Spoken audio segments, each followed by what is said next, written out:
there, it's Andrea from Energy Healing by Andrea, and we are going to do our card of the day, and today we're going to use the Rose Oracle. So let's see what our guides want us to hear today. What is in our highest good and best interest to hear today? What are the messages out there? What are the energies? What do we need to know for anybody watching this video for our messages today?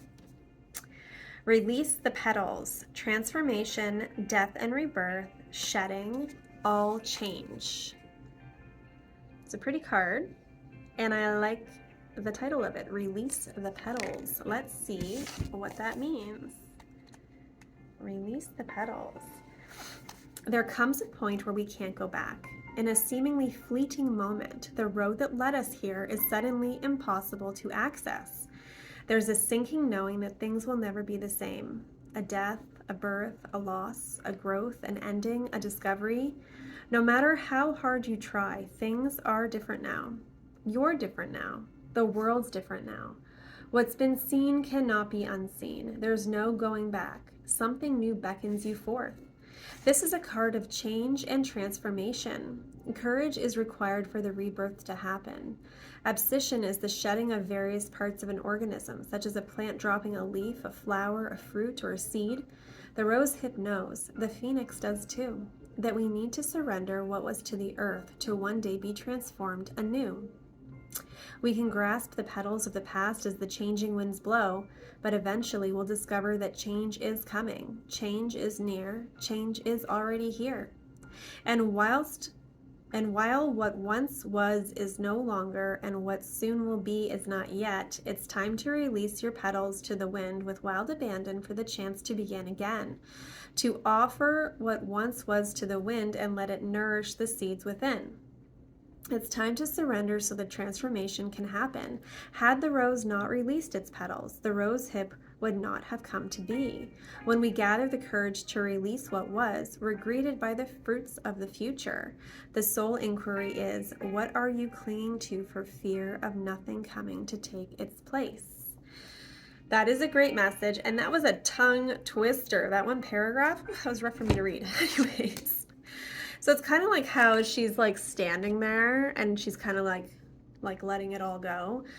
We hold on to things out of fear so much. And I've explained this before. So we hold on out of fear of lack, fear of making the wrong decisions, and so many different types of fear connected to things. We hold ourselves back from changing into who we want to be. We hold ourselves in jobs that we don't like, or in relationships, or holding on to things like items and not letting them go.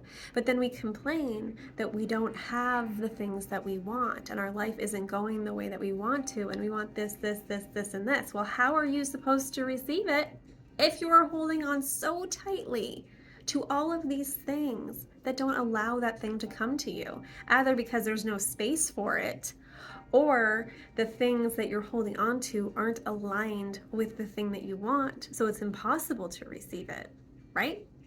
So whatever you're holding on to, whatever you don't want to let go out of fear, and you're like, oh, I'm just going to wait for it to come first and then I'll let it go. It's never going to come. You have to let go, and you have to just leave it to the divine timing, and then all of the good stuff's going to come in.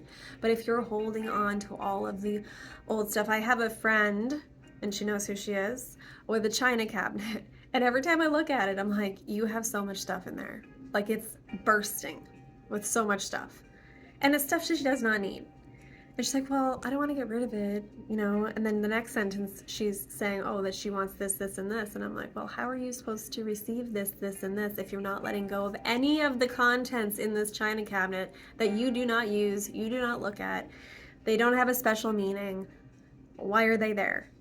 That type of mindset and thinking and the holding on and not letting go is preventing all the good stuff from coming in. So think of your life as this overstuffed china cabinet. What in there can you let go of so that you can allow for some space for the new stuff that you want to come in? So have a good day.